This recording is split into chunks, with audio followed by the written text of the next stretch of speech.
Certaines choses suscitent des opinions tranchées, comme la religion, la politique ou Arby's. Le monde se divise entre ceux qui jugent la chaîne sous-estimée et ceux qui voudraient l'envoyer dans l'espace pour toujours. Et c'est pourquoi aujourd'hui nous nous posons la question, est-ce qu'Arby's mérite plus de respect ? Avant de commencer, abonnez-vous à Weird History Food. Laissez un commentaire et dites-nous quelles autres chaînes sous-estimées vous souhaitez découvrir. D'accord, êtes-vous prêts pour RB ? Espérons-le car c'est parti.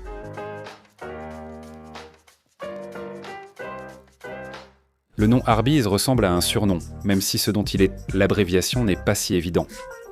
Arbuple, arbitrage d'Arbert. En fait, ce n'est aucun de ceux-là, ce sont juste les lettres R et B qui sont évidemment l'abréviation de roast beef.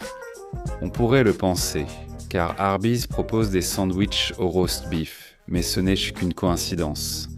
Les lettres R et B d'Arby's font référence aux frères Raffles, fondateurs de l'entreprise en 1964. Le Roar et Forrest Raffles, propriétaires d'une entreprise de matériel de restauration, ont choisi d'en utiliser une partie pour ouvrir leur propre restaurant. Et malgré le fait qu'ils aient eu l'idée du restaurant dans le Massachusetts et ouvert le premier dans l'Ohio, ils avaient initialement prévu de l'appeler Big Tex. Ce nom étant déjà pris, ils ont choisi Arby's. Leur objectif était de créer un fast-food non centré sur les hamburgers. Et si McDonald's mais différent, leur idée était d'offrir plus de classe et de luxe que la restauration rapide classique. Pour cela, ils proposaient des sandwichs au roast beef à 69 cents, tandis que McDonald's vendait un hamburger à 15 cents.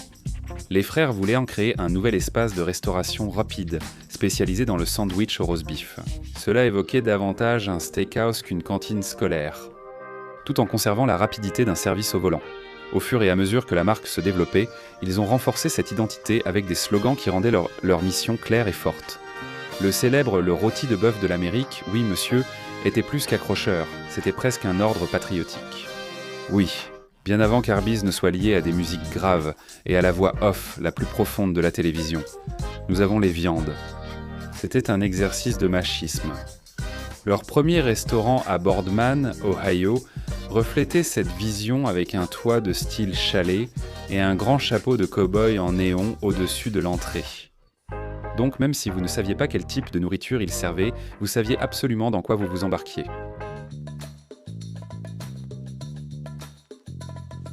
Le premier menu d'Arby's proposait un sandwich au roast beef, des chips et c'est tout. Bien sûr, il y avait des boissons, notamment des sodas, des milkshakes, du café, du lait et du jus. Mais il n'y avait pas d'alternative. Peu importe votre choix, vous le preniez avec un sandwich au roast beef cher et des chips. Malgré les prix élevés, le concept a décollé plus vite qu'une vache fuyant un fournisseur de viande d'Arby's. En moins d'un an, le premier restaurant supplémentaire a ouvert à Akron. Dans les années 70, ils ouvraient environ 50 magasins par an, une croissance fulgurante, même pour la restauration rapide. Tout ne s'est pas passé simplement. En 1970, leur introduction en bourse a échoué à cause de l'effondrement du marché. En 1971, ils ont demandé une réorganisation au tribunal des faillites, puis vendu l'entreprise à Royal Crown Cola en 1976 pour plusieurs millions de dollars. Vous connaissez probablement Royal Crown sous le nom de RC Cola, donc oui c'est ça, RC a quand même racheté RB. Au fil des décennies, Arby's passerait de multinationale en multinationale. Et même si le rôti de bœuf classique a toujours été leur pain et beurre, ou leur pain et rôti de bœuf, selon le cas, ils ont réussi à apporter quelques améliorations au menu au fil du temps. Dans les années 70, ils ont ajouté le bœuf et cheddar, les milkshakes Jamocha, les sandwichs au poulet, la sauce Harvey et au Raifort. Les frites torsadées sont apparues en 1988 sous le nom Curly Q Fries.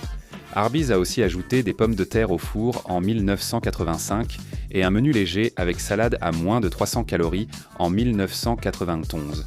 Après deux gyros, en 2014, ils lancent le brisket fumé, toujours le nouvel article le plus réussi d'Arby's.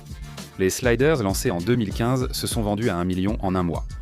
Et en 2022, Arby's a fait l'impensable et a lancé son tout premier hamburger, le Wagyu Deluxe Steakhouse Burger.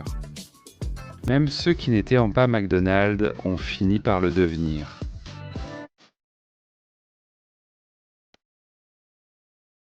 La réputation d'Arby's a toujours évolué dans deux domaines. Les inconditionnels voient le rôti de bœuf comme supérieur au hamburger bon marché, tandis que les détracteurs ridiculisent la marque. J'ai si faim que je pourrais le manger, Arby's. Ce fossé s'est confirmé quand des données Twitter du Daring Kitchen ont désigné Arby comme la chaîne la plus détestée, dans 4 États, la Floride, la Géorgie, l'Illinois et l'Arkansas. Bien sûr, ce n'était pas exactement une étude académique évaluée par des pairs, mais cela a confirmé ce que la plupart des gens soupçonnaient déjà. Arby suscite des sentiments forts. Cela vient en partie des plaintes récurrentes sur le goût et la qualité, notamment des critiques qui jugent les sandwichs de fast-food comme des inspecteurs Michelin. Le Reuben au corned beef a été jugé pâteux et désordonné, et le sandwich au poulet rôti critiqué pour sa viande sèche et caoutchouteuse. On se demande par quel chemin il est venu au restaurant. Qu'elles soient fondées ou non, ces critiques renforcent l'idée d'un menu Arby's inégal, malgré son élargissement au-delà du rôti de bœuf. Mais les plus gros coups portés à l'image d'Arby's proviennent de controverses beaucoup plus faciles à identifier. Vous comprendrez cette référence dans un instant. En 2004, un homme de l'Ohio a découvert un morceau de peau d'environ 2 cm dans son sandwich au poulet. En 2012, après qu'un employé se soit coupé le pouce en éminçant de la laitue, un adolescent du Michigan a retrouvé un morceau de doigt d'un employé dans son sandwich après un autre accident avec une trancheuse. Donc Arby's a bien de la viande, mais moins dans le sens d'un restaurant et plus dans le sens d'un film de Tim Burton avec Helena Bonham Carter. Vient ensuite la légende de la viande liquide, un mythe urbain tenace de la restauration rapide depuis la fin des années 1990. Des rumeurs ont circulé selon lesquelles le rôti de bœuf d'Arby's arriverait sous forme de pâte, de gel ou d'une autre substance industrielle gluante moulée en forme. Le service qualité d'Arby's a nié à plusieurs reprises, affirmant qu'il s'agit bien de bœuf. Mais le simple fait de devoir le dire signifie peut-être que vous avez déjà perdu l'argument.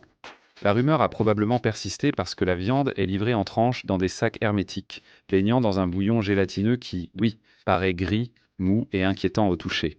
Pas idéal pour une marque déjà moquée pour sa viande douteuse, mais tout n'est pas que mèmes ou théories sur la pâte de viande. Certaines plaintes sont fondées et coûteuses. Arby's fait face à 2 importants recours collectifs.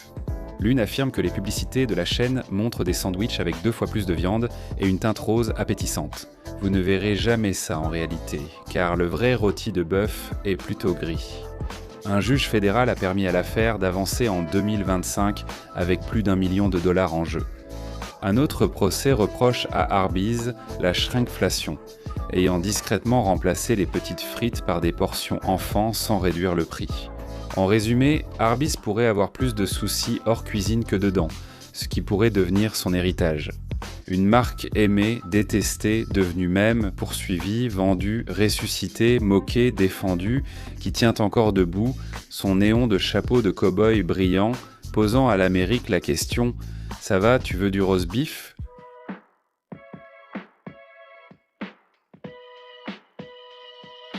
Dans le showbiz, on dit que toute publicité est bonne, du moment qu'ils écrivent bien ton nom.